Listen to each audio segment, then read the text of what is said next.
Welcome to this next episode of the SoMaTrix podcast. I am your host, Tejal Pretty Man, and today we are talking about why it is important to move toward your triggers. So, what is a trigger to begin with? A trigger is an external event that causes an internal reaction, often a very emotional reaction in us. And it comes from a past event that feels unresolved to the body, to the survival program of the body, or the nervous system, the autonomic nervous system. And so a trigger could be having an argument with somebody and feeling anger or defensiveness or frustration. It could be just even being in a type of relationship or type of connection, or it could be an actual external event, series of events, whatever it is that brings up a past feeling which is coming from the body's need to resolve a program that was enacted in a past event that it did to survive that event. And when we begin to heal this, which in my belief is using the body physiology and knowing how to drop our awareness into the body physiology, to feel all the parts of the body, and to have an awareness of the feedback the body is giving us. When we do that, we often are going to encounter the really uncomfortable feelings of anxiety, fear, frustration, anger, confusion, mess, chaos, shame or guilt, those icky feelings that we just want to get away from, and we feel like if we stay in them, it doesn't feel like nice, or that we like ourselves, or we like those parts, or it makes us feel insecure, vulnerable, out of control even. But the real healing or integration happens there. The real liberation happens there. When we integrate our wounds, this is what we are doing. We are getting more okay and comfortable with being in those really icky feelings. And so I often share with the women that I lead through these practices that moving towards your triggers is an important and inevitable part of your journey. And we cannot afford to leave those parts of us behind, or try and just let go of them or forget about them, because that's where our wisdom will also come from. In healing or integrating, I should say, those feelings of shame and being with them. It's like going through the tunnel and coming out the other side into the light. But we can't just say, oh, I'm not going to go through the tunnel. I don't want to feel the shame. I just want to feel the other side. But the only pathway is through it. And there's that phrase, heal it to feel it. Sorry, feel it to heal it. But feel it to heal it to feel it. That is really key for our triggers, our deepest wounds, and learning how to be really okay and comfortable with the icky side of us and not feel an aversion to it, there's some real deep wisdom that comes through from the yogis on this. If you read some of the texts of the sutras, for example, the Yoga Sutras, they speak of the body as something that is just a meat bag that's blood and bones and grossness and organs and a reminder of the grossness of ourselves on this plane is actually to incite this idea that you are, as much as you are like this, you can be this enlightened being sitting on a mountain, being at peace and stillness. You are also a meat bag with messy organs and blood and bones and smells. And if we get away from that too much, the richness and the rawness of ourselves as who we are in the gross, most physical sense, then we also have often a hard time contending with our very innate humanness. And often this makes us feel an aversion to our suffering and our own internal chaos. And the Buddhists have a similar outlook in the sense that they remind us of the fact that a lot of human experience is and involves suffering. It's not to put us down, it's to recognize that while there is all of this peace and joy to be experienced, there is also the chaos, the suffering, the falling apart of things. And if you look in nature, you see this everywhere. Things grow and things die, and things are decaying, things are crumbling, other things are growing and blossoming. And we cannot have one without the other. And when we don't turn away from this, we can look at our primal nature in the eye, because as much of us that there is self-aware, evolved, sentient, there is also a part of us that is primal, instinctual, reactive, surviving.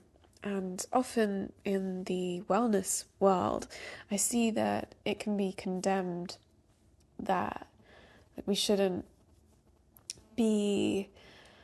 be somehow healing or erasing the primal, instinctual, survival part of us and constantly regulating ourselves. And in actual fact, what I found works the best is to tend and be present and be in fully the experience of our primality, our survivalness. The real key here is when we're present with it. It's not ruling us, it's not leading us, we are walking with it. It's the difference between being explosive in your anger and knowing that you have anger, and that certain things may bring up that anger, and knowing exactly how you wish to tend to it and being able to. It's like keeping a lion in the house, and that could be detrimental, or it could be this fascinating experience depending on how well the lion is tamed, understood, and connected with. And it's not necessarily about taming the lion, that is to say, suppress it or sedate it. This is about understanding the wildness of the lion and learning its language so that you can communicate with it. And in the same way, if we understand the language of our bodies, of our emotional depth, it no longer becomes something that we fear or suppress or try and get away from. we understand it, we can communicate, we can receive feedback from it, and therefore we can navigate all of it, even the most ferocious parts. And they don't rule us, they aren't telling us what to do. We are still in the driving seat. We still have an awareness. And the emotions and the emotional depth that we have, the shame, the guilt, the anger, all of these very heavy experiences inform us, give us more wisdom.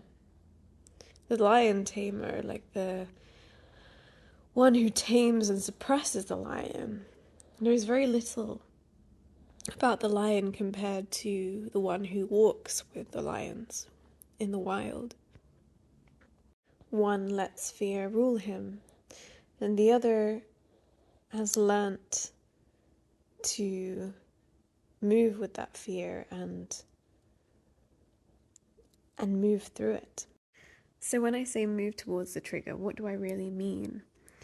Well, I mean that whenever a trigger or an intense emotion comes up, if it's not in the moment, if it's sometime after, if in the moment it requires us to be calm, at some point we can no longer just regulate, calm down, and just suppress and get on with things. We are invited to move in a way that brings up the emotion again in the moment and allows us to fully feel the experience. So say we're going about our day and something angers us, or something brings up a sense of shame. If in the moment it's not appropriate or good for the situation to bring it up more, that's when it's useful to have tools where we can calm and take a step away from the emotion. And that's where your regulation tools come in. Nervous system regulation tools that I bring up in my book, both ebooks actually that I have available. And they are designed to bring our nervous system out of that stress response. But when we have the opportunity, then it's important that we examine those emotions and not analyze them, not cerebrally. When I say we move toward the trigger, I use that phrase because I'm talking about the body. And I'm also talking about maybe even doing some physical movement. Because emotion is energy in motion. And so our sense of resolving the emotion doesn't actually require us to be sitting on a pillow in stillness. That is more for the meditation focus that would come after an event like this, where we are moving towards the trigger. When we are resolving an emotion, our body requires motion. So if it's anger, to be moving in a way that gets that anger out. My favorite thing is the punch bag at the gym. And if it's sadness, let it be tears, let it be movement that evokes that emotion fully. The key here is really feeling the emotion all the way through, or the reaction, but in a way that doesn't harm anyone else, doesn't harm ourselves. And this is the healthy process of that emotion. The issue that a lot of us have with doing that is, again, being confronted by that ickiness or grossness, rawness, really, of the emotional self, which is a part of this primitive side of us. And whenever I invite people to do that, often the easy thing is, yes, I think about that emotion, or yes, I feel it, but there's not really an enthusiasm towards actually being in it wholeheartedly, putting aside any hang-ups about who you think you are, because this emotion could reveal a part of you that you didn't really know existed or have suppressed for a long time, and that can be scary. Imagine being reacquainted with the part of you that shames yourself, the part of you that's judgmental or very angry if you don't consider yourself an angry person or a person that holds a lot of shame. So that's why it can be rather confronting to be fully in it. However, the liberation that comes from realizing that you are all things, that you are as much of a part of the joy and the peace of this world as you are the anger and the grief. This invites a level of empathy for yourselves and others that is unmatched. And I think that the collective will be better off the more that we appreciate that of all of us. And that in itself, again, can be very confronting. I know I found that aspect of this experience of myself more and more confronting, because it means that you are invited to forgive the parts of yourself that act out of anger or despair or desperation or fear, and also forgive others that have been that way, because you recognize that there's a part of you in them, or a part of them in you, whatever way you see it. There is that aspect of you that you have been triggered by in them. And when we come from past experiences of abuse or bullying or really abhorrent human behavior, we can find that really challenging to confront that there's a part of us that could be like this, has the potential to be like this. Let's put it that way. Because none of us are devoid of the densest emotions and reactions. It is how we choose and how we intend to live despite that makes the difference. So here you are in this soup of all things you could be, and you have the ugliness of the destruction that can come from these really intense emotions like shame, guilt, anger, resentment, bitterness, fear, jealousy, worry, doubt. And you have a choice, and that choice is an action that you take every day. But the more you fear becoming that way and not doing anything about those emotions, the more that becomes a big thing for the psyche, to not want to be an angry person that's reactive, but you fear your anger or reactions. That's probably the least helpful way to be in this world. And so that's why moving towards the discomfort, moving towards the trigger, moving towards this reaction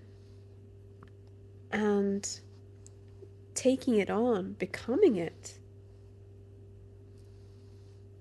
Not in front of a situation or not towards others, but just in your space, in yourself. Bringing it all up, feeling it all, feeling what it's like to feel it. Feel the shame, or feel the guilt, or feel the anger. Let it move in you, and let your body lead of how that wants to move. I find that dance, martial arts, boxing, these are really amazing mediums for bringing up emotion and letting it move in the body, like letting your body move to the motion of this feeling, and noticing where your body wants to move, in what direction, in what capacity. Do you want to make yourself smaller, bigger? What parts of the body feel most active? These are all the cues that are useful for you in somatically connecting to these feelings. And the reason you do that is to process the energy in motion, the emotion. And once you do that, it's no longer a part of the everyday program that your body inhibits, the everyday shape that your body inhibits. And you might move different after this. You might walk different. You might feel different. And that's all very likely to happen. And your wildness, your frustrations, angers, sadnesses, they won't be leading you subconsciously to places you don't want to go, because you have brought them to the forefront. You shone a light into them and invited them to be center stage for a moment. And in doing so, you understand them. You understand the wild part of you that is instinctual, survival based and primal. And it's not something you fear, because the minute you show yourself, it's not something to fear. I'm not going to destruct. I'm not going to destroy. I'm not going to become chaos or lose myself to this emotion. That's what you are revealing to yourself through this process. But it really isn't enough just to say that to yourself. Cerebral ways of trying to heal are, to me, are dead. They aren't useful.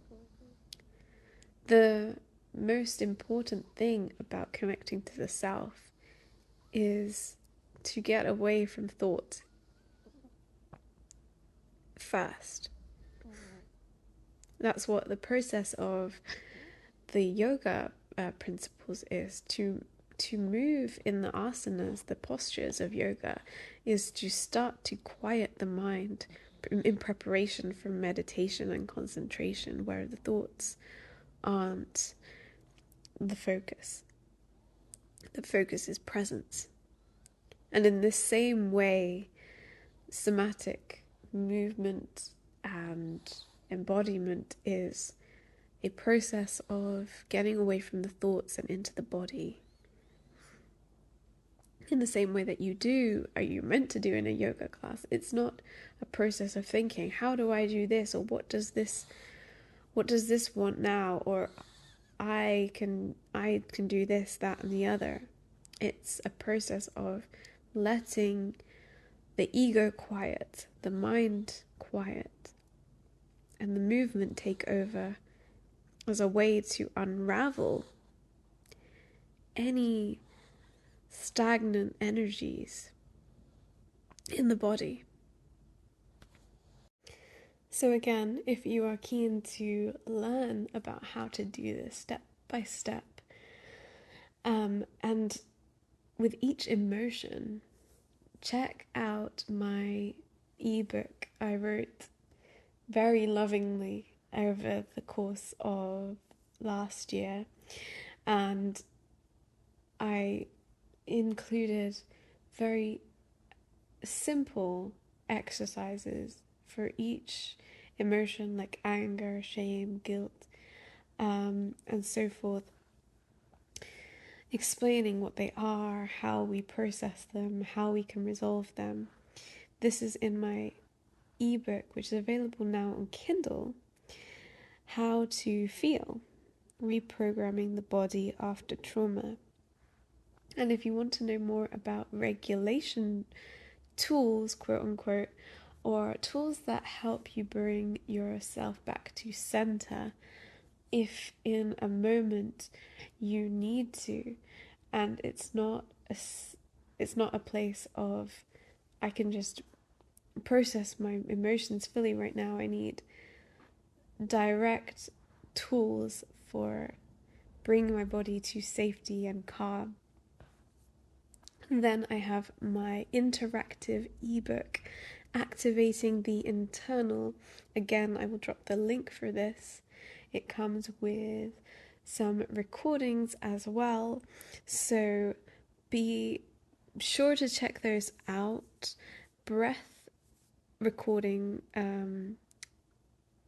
the first breath recording is available with that ebook bundle, so please go ahead and check those out if you're ready to make this a part of your reality, to process your emotions, move towards your triggers in this way, and resolve deep-seated limitations in yourself and reclaim your authentic way of being and loving. I will leave today's episode right there. This one was a bit of a shorter episode, but I'm very keen to come back and share more.